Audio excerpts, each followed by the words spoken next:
No one should play Uncharted: The Lost Legacy without first playing the rest of Naughty Dog's epic adventure series. A side effect of that, however, is that no one who plays The Lost Legacy will experience much they haven't seen before.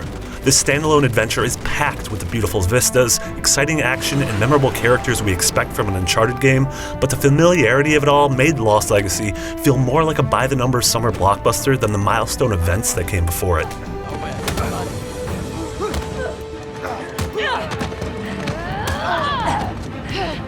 I had a distinct sense of déjà vu with nearly every action scene of Lost Legacy.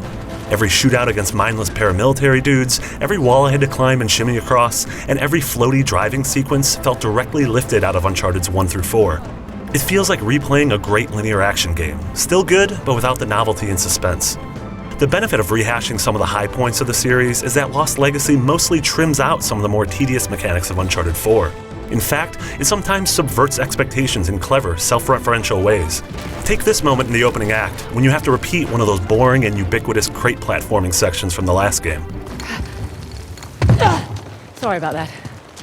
How about we avoid crates from now on? Okay, good deal. One of the ideas that does feel fresh is the occasional puzzles that block the path. Solutions often require careful observation of the world around you for environmental clues, which I always love doing considering just how stupidly gorgeous Naughty Dog's depiction of India is. The game knows how to draw your eye towards the smallest detail, which is a testament to the art, lighting, and camera work in cinematics. Lost Legacy looks and sounds spectacular in gameplay too. It's peppered with those iconic gameplay moments that make you feel like you're in control of a giant Hollywood action scene. I love how these thrilling sections always gave me a sensation of scrambling along the edge of a knife, barely surviving in one piece, even though they're largely scripted. The one gameplay area where Lost Legacy tries to switch things up is in its second act, when it goes open world and we're given the largest play space the Uncharted series has ever seen. But no matter how beautiful this area is, and holy moly is it gorgeous, it's empty when it comes to things to do, and frankly boring. A good open world map promotes and rewards exploration and curiosity. Uncharted seemed to actively punish those things by filling the environment with surfaces that appear climbable but aren't, jumps that appear surmountable but inevitably lead to death, and there's no real incentive for poking around the world. For a game that's ultimately about a group of people trying to find treasure, I was disappointed to walk away from this open world experiment empty-handed. The main element that continued to propel me forward through the adventure is the fantastic dynamic between Chloe and Nadine.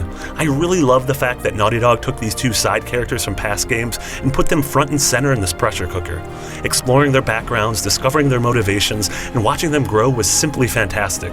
It's remarkable how well the pair handle shifts between somber moments of gravity and light comedic interludes. Probably the biggest compliment I could pay the story and the characters is that at no point did I think to myself, man, I wish Nathan Drake were here. Uncharted: The Lost Legacy succeeds on the strength of its characters, writing, and phenomenal depiction of India's jungles and ruins. Being in the company of Chloe and Nadine keeps its overly familiar action sequences and disappointingly empty open-world area interesting, and it regains its footing in smart puzzles and thrilling cinematic moments. For more on Uncharted, check out 13 minutes of Lost Legacy gameplay, a review of Uncharted 4, and the Nathan Drake Collection review.